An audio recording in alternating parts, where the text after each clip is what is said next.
Okay, we're right at our time. I know there'll be more people joining, and hello, those of you who are here who I recognize, welcome. Um, I am going to offer questions at the end, but today we're going to be talking about a really important topic, and that is fear.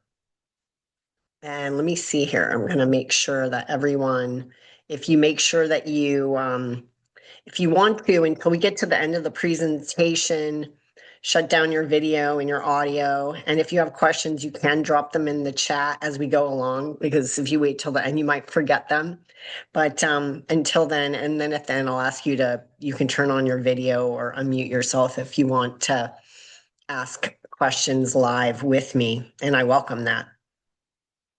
Um, so today I have done some videos before on fears, but today I am going to walk you through my exact process that I take people through and that I've developed over 30 years of working with people for fears and phobias. And this is actually also as well a part of my emotional fitness series. If you go to my YouTube channel, if you look under emotional fitness, you'll see I've done an A to Z and we are on F for fear today. So let me do a screen share and let's dive into this really important topic. And basically, the topic today is training your mind how to be unafraid, retraining your subconscious to achieve fearlessness. And for those of you who are watching this video live or replay and you're not familiar with me or my background, my name is Rebecca Taylor Shaw and I'm the owner of Charleston Hypnosis Center. I've been here in the Charleston area for 20 years, and prior to that, I was in Newport Beach, California for 10 years with a center there. I'm the founder of the American Hypnosis and Coaching Academy, and I know I did invite my participants from the Transformation Experts Group, so people who are doing coaching, doing hypnosis, or want to be. I welcome you all as well to hear about my process that I take people through, because maybe it's something you're wanting to pick up some information for yourself or to be able to um, study with me and help others. But either way, this will be the first step for you to educate yourself on that. I do have a university degree in economics and French, although just like many people, I don't really use it directly.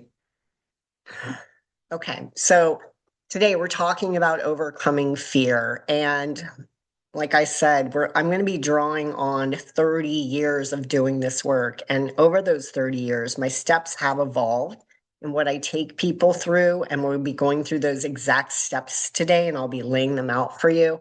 And basically, it's how to reset your nervous system and through belief work, cultivating a state of fearlessness. And for some people, fear could be a chronic state. For others, it could be it could be what we call situational. And so we're going to do that now and talk about probably more about situational today. And so most of the time when people come to see me for fears or phobias, the top, people think, and I guess the statistic is that the top one is fear of public speaking, which is called glossophobia. But actually, in my office in the Charleston area, the top two fears that people come to see me for are fear of flying and fear of bridges. We have a lot of bridges in this area, so I'm sure that has something to do with it. But I've worked with all kinds of fears and phobias, everything from reptiles to, like I said, public speaking, to fear of vomiting. Interestingly, there's some really interesting kind of obscure phobias that I've worked with. I've helped children with fear of, dogs, things like that. So, but yeah, fear of flying and fear of bridges are the top two ones in my office. So, some of the things you don't think of as related to fear, but they are fear-based, is perfectionism. So people typically, whether you realize it or not, if you tend towards perfectionism, it's to avoid, typically, it's a fear, and you're trying to avoid fear of failure, fear of criticism. And so that goes more to when we're going to work with that, would be again straight to your belief system and eliminating or removing fears of failure and fears of criticism. If there's something, if you find that you are a perfectionist and there's some other fear behind that, I'd love to hear it. You could drop it in the chat. This isn't a be all end all for most people. It is different from person to person. Procrastination can also be a fear. It might be that you are one of those perfectionist people and you're afraid of not getting right or afraid of being overwhelmed, etc. So procrastination can also have behind it fear. And then self-sabotage.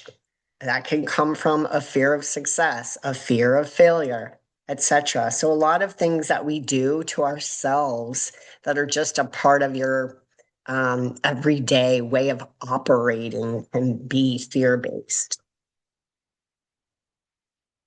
Your brain is too afraid. And so if you believe, for example, we're talking about beliefs, if you believe money is scarce, and you want to be a millionaire, your brain might be going into this goal achieving machine. If you have that hustle and grind mentality, it could be a form of fear that if I don't hustle, if I don't strive harder, if I don't push myself harder, then I won't be successful.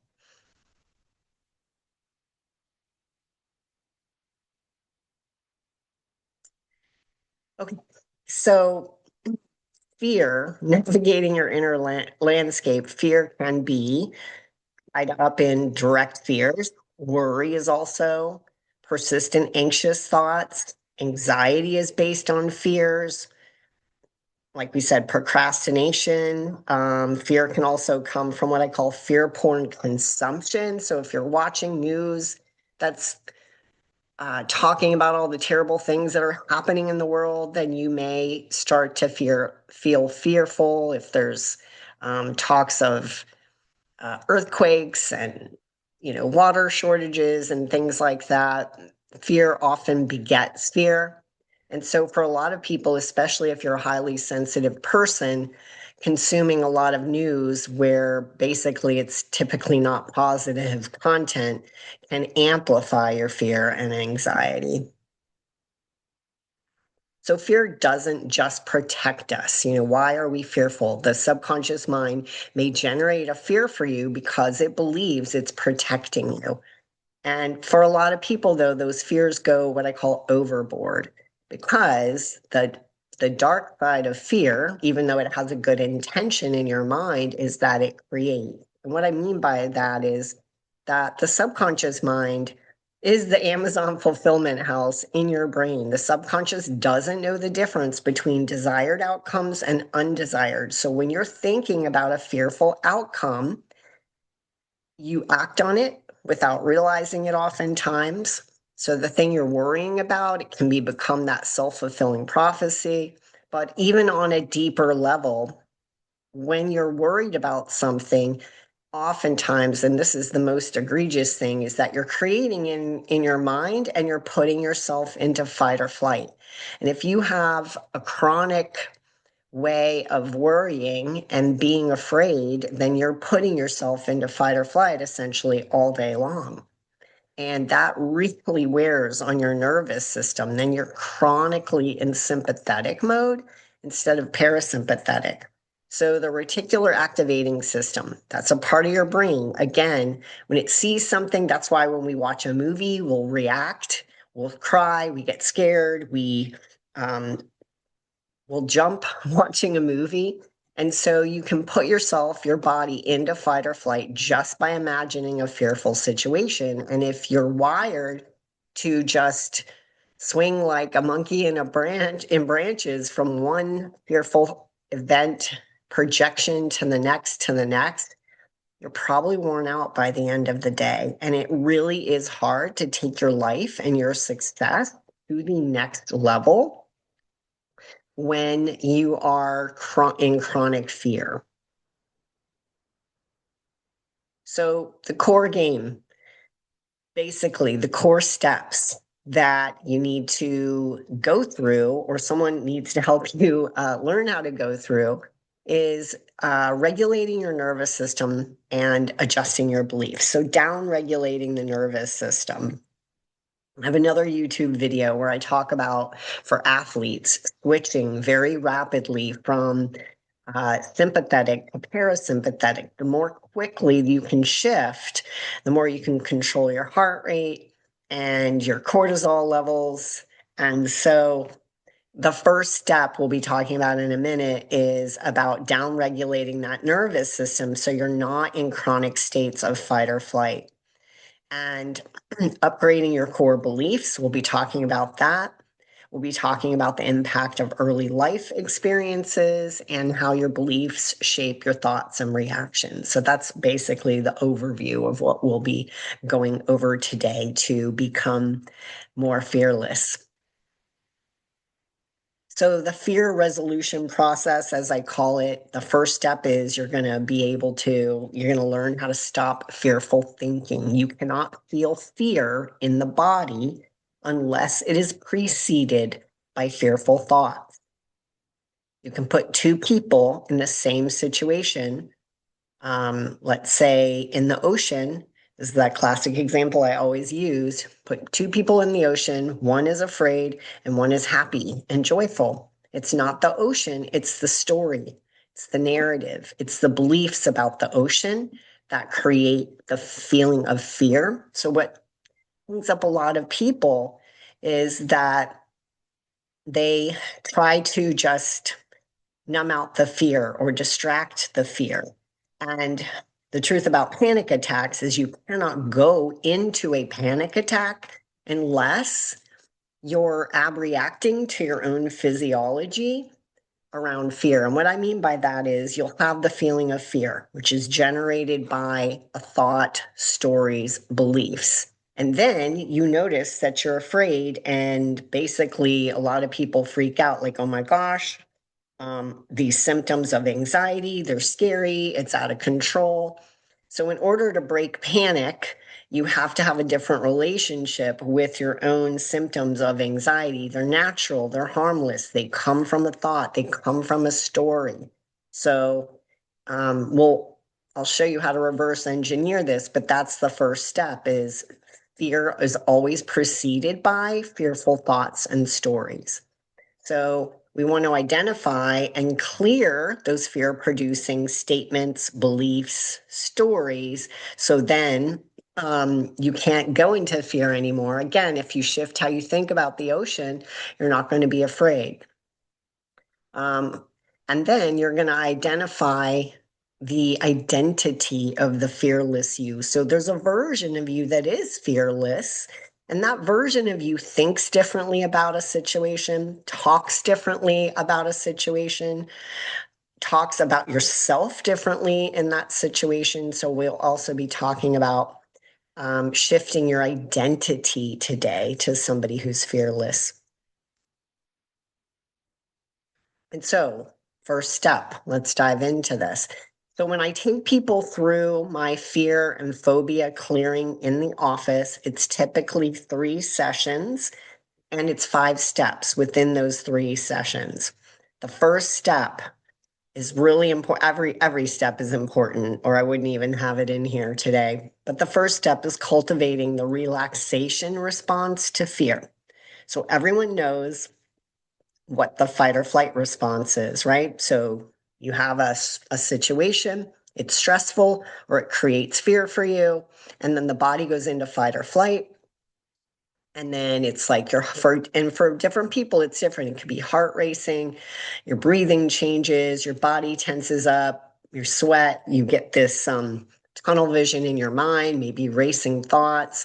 So you aren't just stuck with that happening. So the first thing to know is you don't have to react that way. You can train your body, much like an athlete does, to manage how you respond to a stressful situation. So you'll see pro basketball players, if you watch basketball, they're about to do that free throw. You'll see them shake it off and then they throw the ball. You'll see pitchers loosen up, relax. And so you can develop what I call the relaxation response to stress. But how I do it in the office and in the first session, in the first recording, people think, oh, we're just doing this little nice guided meditation. No, it's so much more powerful than that. The first thing you want to do, if you haven't already, and some of you who meditate and do guided meditation might already have this place in your mind, but the first thing you want to do is create what I call your inner oasis as your anchor. So in NLP, neurolinguistic programming, we call certain things anchors. So an anchor is a thought, an idea that you associate with a feeling. So for most people, I'll ask them, where's your favorite place you've been on vacation that was peaceful for you? Or do you have a childhood memory of a place that is peaceful for you? So what happens is every time you think of that place, your body relaxes. Oppositely, there might be a place where you experience something very stressful. And just the thought of that place is also an anchor, but it anchors you to a stress feeling.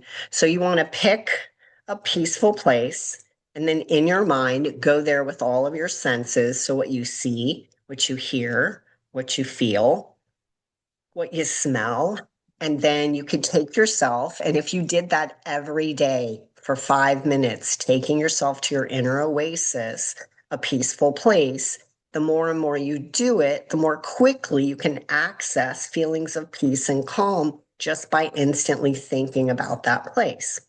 For a lot of people, it's the beach. For others, it could be the mountains. It could be a special place you've gone on vacation. And then once you go to that place in your mind, you can take yourself through a progressive muscle relaxation from head to toe. I always start at the top and work down to the toes with my clients. So you're going to go through, once you go to that peaceful place in your mind, you would start with your forehead and notice the muscles in your forehead, relaxing the forehead, the eyes, the jaw, especially.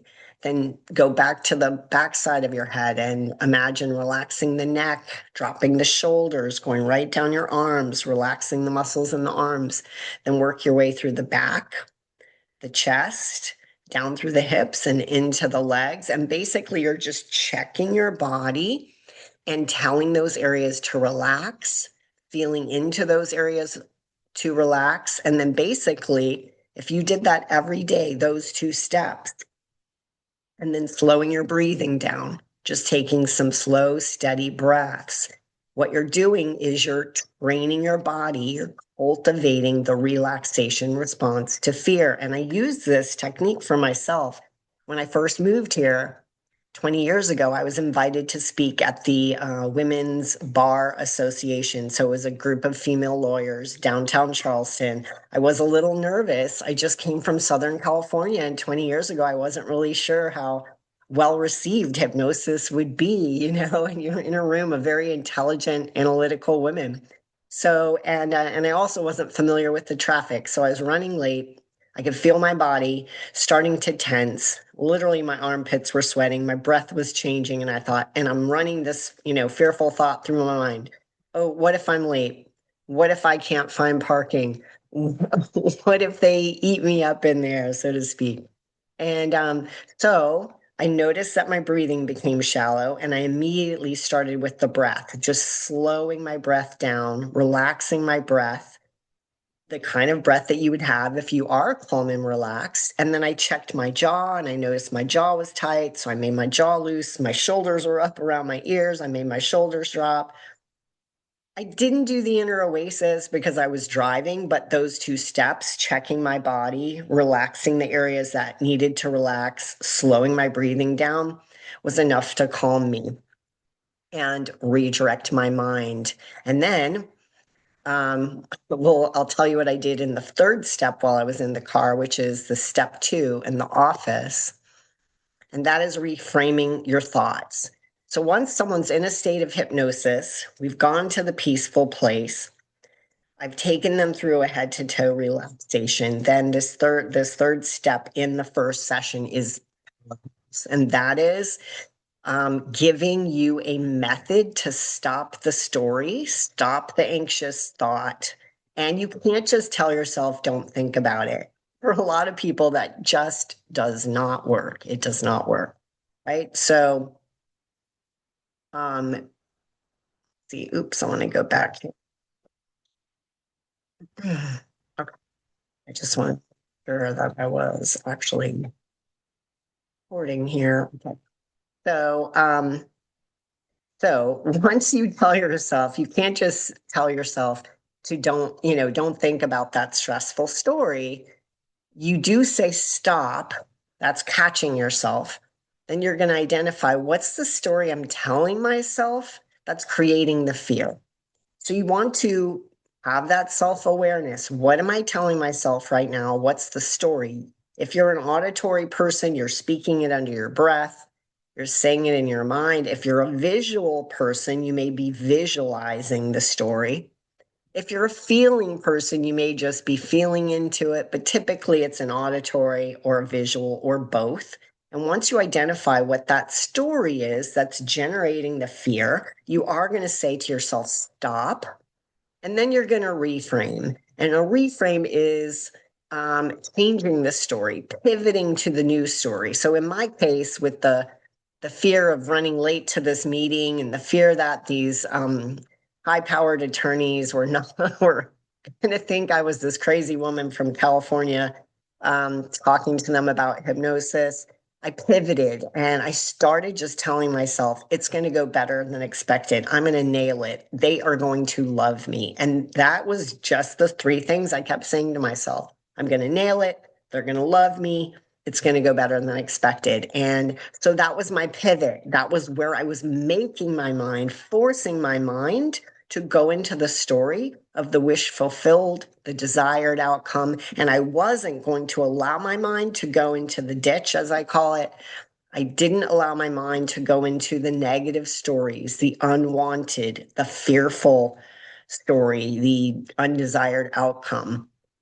And so I'm telling you, that's how you can do it. In the hypnosis session, I record this for you so we can get you to accelerate that process of reframing your thoughts, like exponentially faster. So when you're hearing it at night for 21 days and I'm telling your subconscious mind to do these exact steps, you will find that you catch yourself typically within days stopping an anxious story and training your mind how to do it in all situations. And what's really cool about this is for my people who are afraid of driving over bridges, fear of flying, any kind of situational anxiety or fear, that once you catch yourself doing it in your everyday life, which is what this session is designed to do, then you can be far more confident that you can stop those anxious, fearful stories that would prevent a panic attack or going into extreme anxiety. You'll have so much more confidence that you're able to do it in that situation long before you have to put yourself in that situation. And that's really powerful. Okay, so step 3 is typically the second session in my office. And this is where usually we're going to what I call clearing the root cause of the fear. So, somewhere back in time, your mind took on this fear about a situation, a fear about yourself. And so why it can be really, really powerful. And it's just my second session. I always do it. For some people, it's more meaningful and more powerful in their healing process than others. But we do a hypnotic regression type of step to identify the unconscious origins of the fear. So what happens is when people are thinking about something that they're fearful about, usually they have a conscious idea of the origins of the fear. So, for example, someone might come in for fear of flying and say, "Oh, I remember the day this started. There was a flight I took and it was turbulent." And so that's what the conscious mind says the origin of the fear is. And sometimes that's the entire story. And sometimes that's not even where it really comes from. And so I did have a woman for fear of driving, and her story consciously, she remembers the night it happened. She was driving with her father. She fell asleep at the wheel. Luckily, she woke up and caught herself and was able to recover from almost going off the road and crashing. And that was terrifying. And that's where her mind made the imprint to be afraid of driving and not trust herself driving. Now, I would say for fear of flying and for fear of driving, even fear of public speaking, that most of the time, people can't really track it back to something traumatic. It's like, I don't know, all of a sudden I just had this fear of public speaking, or I don't know, I didn't really have anything bad that happened with flying, but all of a sudden I'm afraid. So what happens is, and this is, I'll try to explain this in the best way. Something will happen in that situation that actually triggers a fear that was back in time, typically when you're a child.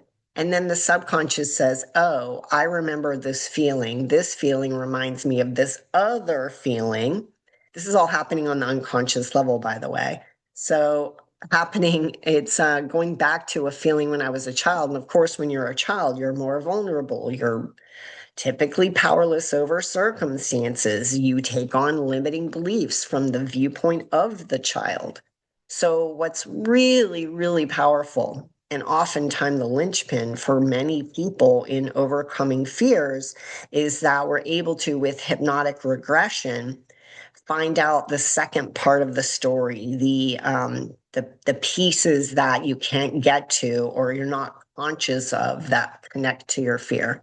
So we do a regression technique. We follow the feeling back in time. And for example, I had one of the women for fear of flying, even though she did have a scary flying incident. When we tracked her fear back, it went to a story of her older sister hanging her over a second floor balcony by her ankles as a little girl, like probably 3 or 4, going, "Woo, I'm going to drop you." And then what happens is she took that flight. The flight did a little drop, and the subconscious said, "I remember this feeling. It's dangerous. I might die," because that's the feeling she had when she was 3 or 4. And that's how the subconscious works. It's always trying to protect you for survival um, reasons. So when we do this regression, what we're looking for is what we call in hypnosis the initial sensitizing event. So the event where your mind took on this fear or phobia, and then identifying any limiting beliefs you took on about yourself, about people, about life. And then, based on what comes up in that session, typically I'll do a second recording where we upgrade the beliefs with a post hypnotic suggestion audio. So it'll be a recording that you get that would replace any beliefs you took on earlier in life that are holding the fear in place. So then step 4 is what I call virtual exposure. And so basically, it is a very different, and I say different because there is a term called systematic desensitization. And a lot of people kind of associate that with exposure therapy. So say you have a fear of snakes, then they would try to systematically expose you a little bit at a time to snakes until you get over your fear. And honestly, I think that is the biggest joke ever because um, it the likelihood of that resolving your fear seems to me to be so less likely than the process that I take people through. And so, what I do for my version of systematic desensitization is I have you pick an upcoming event, and this works best for a situation where you have a fear versus chronic fear. and where you know you have a specific day. So I'll have people come with a day they're going to drive across a bridge. They know it's coming up in a week or the next flight they're going to take. And then we choose that event. I have them close their eyes. I have you close your eyes, and then you're going to do a mental movie of that day, starting from the time you wake up in the morning, and you're going to systematically go through that mental movie. And the goal is to be able to imagine that entire day, you going through your experience, if it's flying or driving, for example, or giving that speech. And then, but you're going to see yourself doing it fearlessly. Now, if any point in that visual imagery that you feel anxious, we interrupt the pattern. We stop the story. You stop the movie. I have you go back to your peaceful place, which you established in session one. Once you're calm again, we start the story again and we'll do it again. And basically, by the time we get to the end of this session, you will have been able to go through that entire scenario in your mind without any fear. And surprisingly, it takes people, sometimes they get it the first time, but rarely ever do we go past 3 times. And as you know, everything we do starts in the mind. If you want to walk across the room, you imagine walking across the room. If you want to take a bike ride, you're going to imagine taking a bike ride. So by the end of this session, you will be able to see yourself taking that drive across the bridge, taking that flight, giving that speech, or whatever it is that you have the fear about. And you'll be able to see yourself successfully doing that, having that experience fearlessly. And then once you have that under your belt, then we'll go to the last step, which is what I call identity by design. And that is stepping into the version of you. So this would be the next step. So typically we're talking about, like I said, 3 or 4 sessions here, depending on how much we have to do in that third step of clearing the roots of where it came from. If that goes quickly, we can condense these steps into 3 sessions. Otherwise, it's typically 4 sessions. But now it's time to craft the version of you, identity by design, that is fearless in that situation. So you have different beliefs than the old you that was fearful. You have different behaviors. You drive calmly. You enjoy yourself while you're flying. You don't react to turbulence. You see yourself giving that speech calmly. You feel calm and confident when you talk. And so you're going to step into that fearless self concept. And so we weave in the version of you through beliefs, through how you behave, through how you'd react. And we put that into a new third hypnosis recording. So typically you're getting 3 over the course of this process. And we're installing new beliefs about you, how you react, how you think, how you, as this fearless version of you, show up in these situations. And then you listen to that each recording for 21 days. Repeat, repeat, repeat. And that's how you take on the new thoughts and the new reaction. So, to summarize the 5 steps, you learn to take control of your nervous system. Instead of it running you into fight or flight, you learn the relaxation response. You learn to stop the anxious thoughts and pivot to how you want to be thinking instead, how you want a situation to go instead. Step 3 is clearing the root causes of the fear, going back to where your mind imprinted that this would create fear for you. Step 4 is desensitizing the fear by repeating mental imagery of you going through a situation and being how you want to be, getting through that day fearlessly. And then the 5th part is your identity, who you are as this person who is without fear in whatever situation you desire. So commit yourself to breaking free. Oops, I spelled that wrong. From fear, because the cost is too great. So many people have amazing ideas and things you're here to do, but if your fears hold you back, then we don't get to have your light and your brilliance. So you really owe it to yourself to break these cycles of fear and step into your higher timelines and your higher self. So if you have any questions about this, I'm going to switch off the share here. But if you are interested in working with me to go through this 5-step process, you can reach out and book a session through charlestonhypnosiscenter.com, or check out my coaching at RebeccaTaylorshaw.com. And let me just stop this here. And I don't think there were any questions in the chat, but thank you guys for watching, and be fearless and live your best life. Take care.